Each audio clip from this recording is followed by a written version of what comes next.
পুরো পৃথিবী জুড়ে পাচ্ছে তৃতীয় বিশ্বযুদ্ধের দামামা।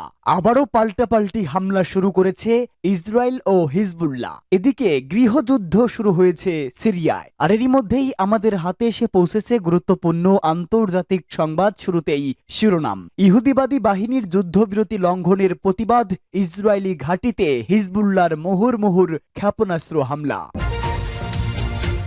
পরেই জানাবো সন্ত্রাসবাদ নির্মূলে দামেস্কের পাশে থাকবে তেহরান, ইরানের প্রেসিডেন্টের বার্তা। এদিকে আসাদকে সহায়তায় সিরিয়ায় ইরাকি মিলিশিয়ারা, নিশ্চুপ হিজবুল্লাহ। পরেই জানাবো গাজায় পঙ্গু শিশুর সংখ্যা সর্বোচ্চ, গাজায় পরিস্থিতি ভয়াবহ ও সর্বনাশী বলে মন্তব্য জাতিসংঘ মহাসচিবের। এবং সর্বশেষ জানাবো ভেস্তে যাচ্ছে ইসরায়েল ও হিজবুল্লাহর যুদ্ধবিরতি। এতক্ষণ শুনছিলেন সংবাদ শিরোনাম, এবারে বিস্তারিত। তবে তার আগে প্রতিদিনের আপডেট আন্তর্জাতিক সংবাদ সবার আগে পেতে ভিডিওটিতে একটি লাইক দিয়ে চ্যানেলটি সাবস্ক্রাইব করার অনুরোধ রইল। ইসরায়েলি ঘাঁটিতে হিজবুল্লাহর ক্ষেপণাস্ত্র হামলা, ইহুদিবাদী বাহিনীর যুদ্ধবিরতি লঙ্ঘনের প্রতিবাদ। ইহুদিবাদী ইসরায়েলের পক্ষ থেকে বারবার যুদ্ধবিরতি লঙ্ঘনের জবাব দিতে লেবাননের ইসলামী প্রতিরোধ আন্দোলন হিজবুল্লাহ ইসরায়েলের কাফার চুবা পর্বতে অবস্থিত একটি সামরিক ঘাঁটিতে হামলা চালিয়েছে। হিজবুল্লাহ নিজের অফিসিয়াল টেলিগ্রাম চ্যানেলে প্রকাশিত এক বিবৃতিতে বলেছে, কাফার চুপা পর্বতের মাউন্ট দোভ এলাকায় একটি ইসরায়েলি সেনা অবস্থানে ক্ষেপণাস্ত্র হামলা চালিয়ে তেল আবিবকে সতর্ক করা হয়েছে। যুদ্ধবিরতি কার্যকর হওয়ার পরও ইসরায়েলি যুদ্ধ বিমানের পক্ষ থেকে লেবাননের আকাশসীমা লঙ্ঘন, এমনকি রাজধানী বৈরুত পর্যন্ত পৌঁছে যাওয়ার জবাব দিতে ওই হামলা চালানো হয়েছে।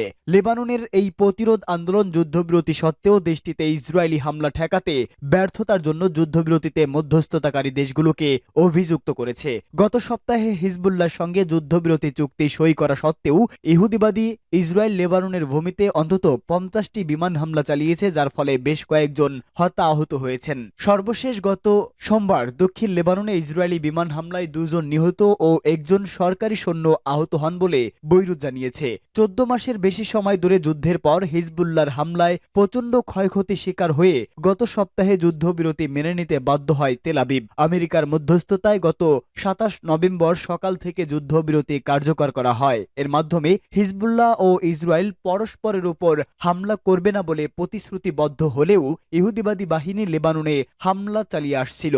এরই জবাবে পাল্টা হামলা চালিয়েছে হিজবুল্লাহ।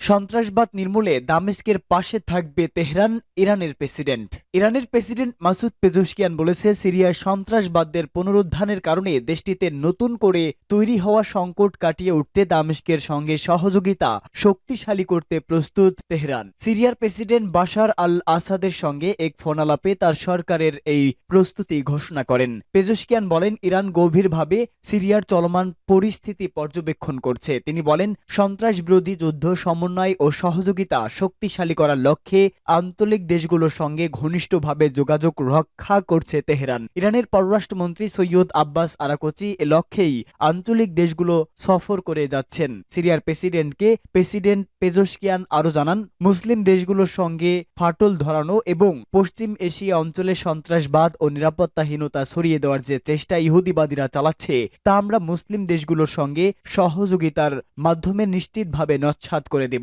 বাশার আসাদকে আশ্বস্ত করে ইরানের প্রেসিডেন্ট বলেন, আমরা বিশ্বাস করি সিরিয়া আরেকবার ইহুদিবাদী ষড়যন্ত্র থেকে রক্ষা পাবে। ইরান শেষ পর্যন্ত সিরিয়ার সরকার ও জনগণের পাশে থাকবে।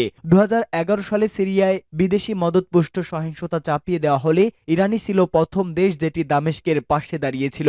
2017 সালে ইরান ও রাশিয়ার সহযোগিতা নিয়ে উগ্র জঙ্গি গোষ্ঠী দায়েশের বিরুদ্ধে বিজয়ী হয়েছিল সিরিয়া। তবে গত 7 বছর ধরে সিরিয়ার উত্তর অঞ্চল সন্ত্রাসীদের পাশাপাশি বিদেশি দখলদার সেনাদের নিয়ন্ত্রণে ছিল। আসাদকে সহায়তায় জেগে উঠেছে সিরিয়ায় ইরাকি মিলিশিয়ারা, নিশ্চুপ হিজবুল্লাহ। ইরান সমর্থিত ইরাকের সশস্ত্র গোষ্ঠী সিরিয়ার প্রবেশ করেছে এবং উত্তর সিরিয়ার ফ্রন্ট লাইনে লড়াইরত দুর্বল সিরীয় সেনাদের সহায়তায় এগিয়ে যাচ্ছে। 2 সিরীয় সেনা কর্মকর্তার বরাতে ব্রিটিশ বার্তা সংস্থা রয়টার্সের প্রতিবেদনে এই তথ্য জানানো হয়েছে। প্রতিবেদনে বলা হয়েছে, আসাদ সরকারকে সমর্থন দিতে সিরিয়ায় প্রবেশ করেছে ইরান সমর্থিত ইরাকের সশস্ত্র গোষ্ঠী। এর আগে তেহরান দামেস্ক সরকারকে সহায়তা করার অঙ্গীকার করেছে। ইরাকের 2 নিরাপত্তা কর্মকর্তা কর্মকর্তা বলেছে, প্রাথমিকভাবে বদর এবং নুজাবা গোষ্ঠীর অন্তত ৩০০ যোদ্ধা রাতে সীমান্ত ক্রসিং এড়িয়ে ট্রাকে করে সড়ক পথে সিরিয়ায় প্রবেশ করেছে। তবে আলেপ্পো নিয়ে এখনও নিশ্চুপ লেবাননের সশস্ত্র গোষ্ঠী হিজবুল্লাহ। সিরিয়ার উত্তরাঞ্চলে দেশটির প্রেসিডেন্ট বাশার আল আসাদের সেনাবাহিনীকে সহায়তা করার জন্য যোদ্ধা পাঠানোর কোনো পরিকল্পনা করছে না হিজবুল্লাহ। পরিচিত ৩টি সূত্রের বরাতে বার্তা সংস্থা রয়টার জানায়, হিজবুল্লাহকে এখনও এই যুদ্ধে হস্তক্ষেপ করতে বলা হয়নি। গোষ্ঠীটি এই পর্যায়ে সিরিয়ায় যোদ্ধা পাঠানোর জন্য প্রস্তুত নয়। গত ১ বছরের বেশি সময় ধরে ইসরায়েলি সেনাবাহিনীর বিরুদ্ধে সংঘর্ষ, বিশেষ করে দক্ষিণ লেবাননে ২ মাসের ভারী স্থল যুদ্ধের পর গোষ্ঠীটি এখন পুনর্গঠনের প্রক্রিয়ায় রয়েছে।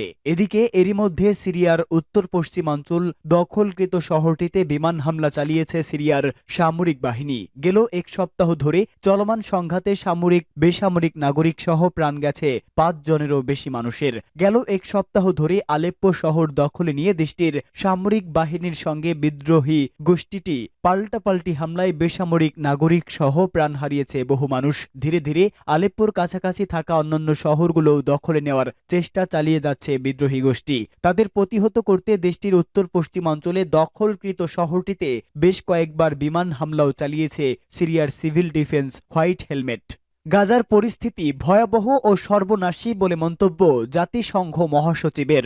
অঙ্গহানি হওয়া শিশুদের সংখ্যার নিরিখে ইসরায়েলি হামলার শিকার গাজা উপত্যকা বর্তমানে সর্বোচ্চ অবস্থানে রয়েছে বলে জানিয়েছে জাতিসংঘ মহাসচিব অ্যান্তোনিও গুতারেস। তিনি বলেন, বিশ্বের অন্য যে কোনো স্থানের তুলনায় গাজায় সর্বোচ্চ সংখ্যক পঙ্গু শিশু বাস করছে। এসব শিশু ইহুদিবাদী ইসরায়েলি পাশবিক হামলা থেকে প্রাণে বেঁচে গেলেও চিরতরে পঙ্গু হয়ে গেছে। গাজায় মানবিক ত্রাণ তৎপরতা বাড়ানোর উদ্দেশ্যে মিশরের রাজধানী কায়রোয় অনুষ্ঠিত এক সম্মেলনে গুতারেসের পক্ষ থেকে পাঠানো একটি বাণী পড়ে শোনানো হয়। এতে তিনি আরো বলেন, গাজার বহু শিশু হাত পা হারিয়েছে এবং তাদের অনেকের অপারেশন বেহুশ না করেই করতে হয়েছে। জাতিসংঘের প্রধান ইসরায়েলের হামলার অভিযানে নিহতদের বিপর্যয়কর সংখ্যা তুলে ধরে এ ব্যাপারে জরুরি ভিত্তিতে আন্তর্জাতিক পদক্ষেপ নেওয়ার আহ্বান জানান। তিনি গাজার পরিস্থিতিকে ভয়াবহ ও সর্বনাশী হিসাবে বর্ণনা করেন। গুতারেস সতর্ক করে দিয়ে বলেন, গাজায় ফিলিস্তিনিরা যে পরিস্থিতির মুখোমুখি হচ্ছে তা সবচেয়ে গুরুতর আন্তর্জাতিক অপরাধ হতে পারে। তিনি বলেন, গাজায় একদিকে অপুষ্টি প্রবল, অন্যদিকে দুর্ভিক্ষ আসন্ন, আরেকদিকে সেখানকার স্বাস্থ্য ব্যবস্থা ভেঙে পড়েছে। ইহুদিবাদী ইসরায়েল গাজায় ত্রাণবাহী ট্রাক প্রবেশে কঠোরভাবে বাধা দিচ্ছে বলেও জানান জাতিসংঘ মহাসচিব। গাজার ২৩ লাখ জনগোষ্ঠীর জন্য যে পরিমাণ ত্রাণ পৌঁছানো দরকার সে তুলনায় অতি সামান্য ত্রাণ পৌঁছানো সম্ভব হচ্ছে বলেও জানান গুতারেস। তিনি ইসরায়েলকে সরাসরি দায়ী না করে বলেন, রাজনৈতিক কারণে গাজায় ত্রাণ পৌঁছানো সম্ভব হচ্ছে না এবং সেখানে আন্তর্জাতিক আইন লঙ্ঘিত হচ্ছে। জাতিসংঘের ফিলিস্তিন বিষয়ক ত্রাণ সংস্থা আনরোয়ার হিসাব অনুযায়ী গত ১ মাসে গাজায় প্রতিদিন গড়ে মাত্র ৬৫টি ত্রাণবাহী ট্রাক প্রবেশ করেছে, অথচ যুদ্ধ শুরুর আগে সেখানে প্রতিদিন গড়ে ৫০০ ট্রাক ত্রাণ প্রবেশ করত।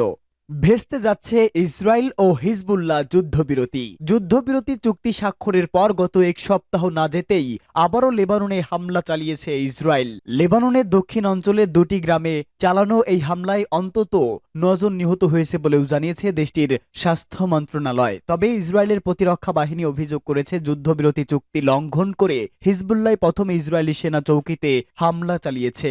ওই হামলার জবাব হিসাবে সশস্ত্র গোষ্ঠীটির কিছু অবকাঠামোকে লক্ষ্য করে পাল্টা হামলা চালানো হয়েছে বলেও জানিয়েছে তারা। যুদ্ধবিরতি চুক্তি কার্যকর রাখতেই এটি করতে হয়েছে বলে দাবি করেছে আইডিএফ কর্মকর্তারা। হিজবুল্লাহর পক্ষ থেকে অবশ্য ইসরায়েলের এমন অভিযোগ অস্বীকার করা হয়েছে। তারা বলেছে, আবারও লেবাননে হামলা চালানোর মাধ্যমেই ইসরায়েলি প্রথম যুদ্ধবিরতি চুক্তি লঙ্ঘন করেছে। ওই হামলায় যে প্রাণহানি ও ক্ষয়ক্ষতি হয়েছে সেটির জবাবে প্রতিরক্ষামূলক সতর্কতা হিসাবেই ইসরায়েল একটি সেনা চৌকিতে লক্ষ্য করে মর্টার হামলা চালানো হয়েছে বলেও জানিয়েছে হিজবুল্লাহ। ইসরায়েলের মাউন্ট ডোভ এলাকায় চালানো হিজবুল্লাহর ওই হামলায় যদিও কোনো হতাহতের ঘটনা ঘটেনি বলেও জানিয়েছে ইসরায়েলের প্রতিরক্ষা বাহিনী। হিজবুল্লাহর হামলাকে যুদ্ধবিরতি চুক্তির লঙ্ঘন হিসেবে বর্ণনা করেছে ইসরায়েলের প্রধানমন্ত্রী বেনিয়ামিন নেতানিয়াহু। ইসরায়েল শক্তভাবে এই হামলার জবাব দিবে বলেও হামলার ঘটনার পর এক প্রতিক্রিয়ায় বলেন নেতানিয়াহু। লেবাননের সশস্ত্র গোষ্ঠী হিজবুল্লাহ ইসরায়েলের মধ্যে গত ১ বছরের বেশি সময় ধরে সংঘাত চলছে। সম্প্রতি তারা সরাসরি যুদ্ধেও জড়িয়ে পড়েছে।